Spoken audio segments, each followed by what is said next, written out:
EVM का एक और नाम भी मेरे ध्यान में आया। ई से एतबार, वी से विनाश, एम से मसीह। ईवीएम का केस सुप्रीम कोर्ट को तुरंत सुनना चाहिए, क्योंकि ये देश की आवाज है।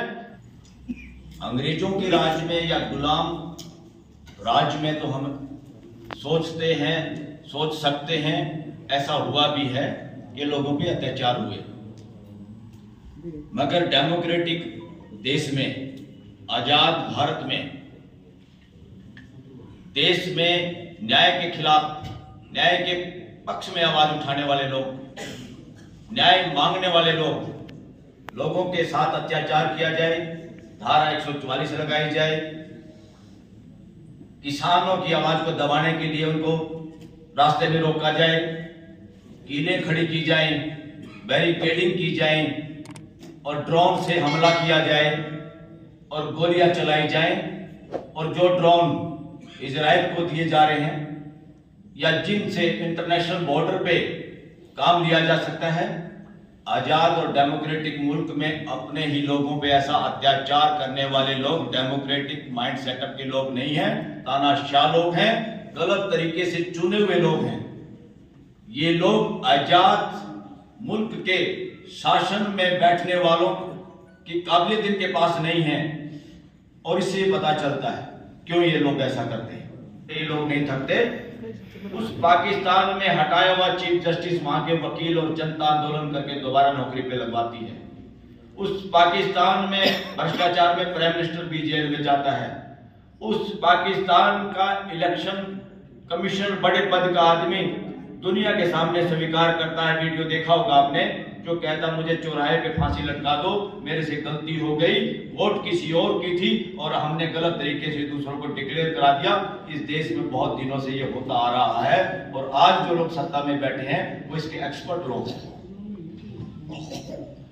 साथियों, देश में धारा 44 अंग्रेजों ने इसका बहुत मिसयूज किया।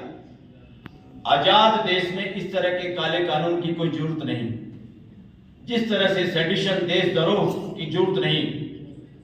सेडिशन कानून भी इसलिए था कि बाहर के लोग देश में राज कर रहे थे, उनके खिलाफ कोई बोल ना पाए, बिना दलील, बिना अपील लोगों को जेल में ठोको।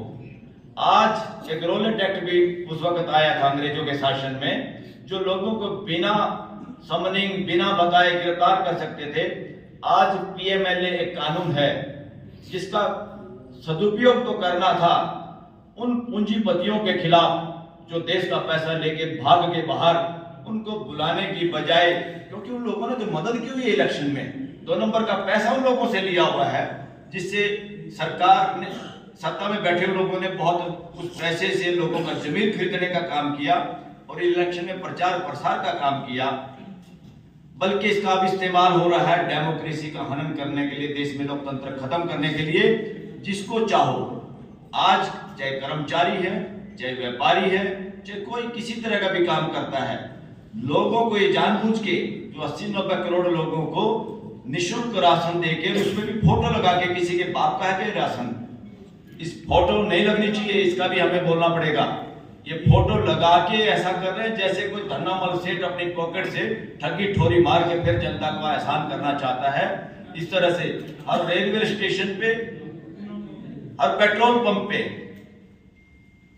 दिल्ली में भी बसों के पीछे ये जो गलत लत मुंह लग गई है कुछ लोगों के, क्योंकि डेमोक्रेसी में और इंडियन कॉन्स्टिट्यूशन के बाद यहाँ पे कोई एक आदमी का शासन या एक शहंशाह आएगा, एक महान व्यक्ति पैदा होगा जो देश को बचाएगा, या जनता जिसकी बात इंतजार करेगी वही लोगों का इलाज करेगा, वही लोगों को की जान बचाएगा। इस तरह की मानसिकता, ये वो मानसिकता है गुलामी की मानसिकता। दूसरी तरफ मानसिकता है जो डेमोक्रेटिक देश में संविधान के बाद है, वो समानता की मानसिकता, फ्रीडम की मानसिकता। हर एक आदमी योग्य है, हर एक आदमी समझ सकता है, हर एक आदमी की भागीदारी सुनिश्चित है डेमोक्रेसी में। चंद एमएलए और एमपी या चंद सीएम और पीएम ही देश में शासन करेंगे, ये डेमोक्रेसी में नहीं लिखा कॉन्स्टिट्यूशन में कहीं। कॉन्स्टिट्यूशन में और डेमोक्रेसी की डिमांड ये है, व्यवस्था की डिमांड है, शासन की डिमांड नहीं है। और ये देश पुलिस राज्य नहीं है कि जहां जब चाहे लोगों के खिलाफ पुलिस खड़ी कर दी, जब चाहे उनके सामने धारा 44 लगा के बैरिकेड लगा दिए, जब चाहे जो आवाज उठाने वाला है उनको गिरफ्तार करके बसों में पशुओं की तरह भर के इधर उधर दूर छोड़ आए, वो धक्के खाते हुए अपने घर शाम को जाते हैं। ये दमनकारी नीति डेमोक्रेसी में नहीं चल सकती।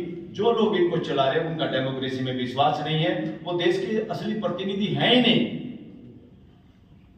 तो ईवीएम का एक और नाम भी मेरे ध्यान में आया, ई से एतबार, वी से विनाश, एम से मशीन।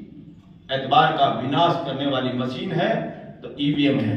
ईवीएम पूरी दुनिया के अंदर, पूरी दुनिया के देशों ने जो टेक्नोलॉजी में भारत से जो बहुत आगे हैं, उनकी कॉन्स्टिट्यूशनल कोर्ट ने भी कहा ये अनफेयर है, इससे इलेक्शन करवाना अपराध है, लोगों के फंडामेंटल राइट का वायलेशन है। हमारे यहाँ क्या गड़बड़ हो रही है? हमारे यहाँ गड़बड़ ये हो रही है, ईवीएम के खिलाफ जो केस भी है वो जिस कोर्ट में है, वो कोर्ट सुनवाई करने की बजाय मार्च में तारीख लगाती है सुप्रीम कोर्ट में।